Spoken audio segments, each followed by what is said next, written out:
Hello everyone, welcome to this video, and in this video I'm going to show you how you can add a sunflower to a photo on Snapseed. So in order to add a sunflower basically to a photo on Snapseed, what you need to do is open the app like this and start a new project, and what you then simply want to do is select the photo you want to use in order to actually basically put the sunflower on top of. So I'm going to use this random thumbnail, and once I've done that I'm going to click on Tools at the bottom, just like this. Once you're right here, scroll a bit down until you find double exposure right here, and then you simply need to click on that basically that plus photo icon here at the bottom left, just like this, and then you need to select your sunflower.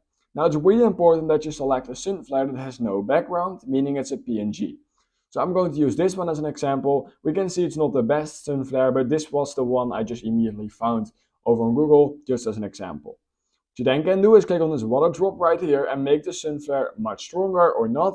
But yeah, that's basically how you can add a sunflower. You can play around with this, of course, but yeah, that's basically the basics on how you can add a sunflower. So yeah, if you learned something from this video, then please consider liking this video and subscribing to my channel. And I hope I will see you in the next YouTube tutorial video.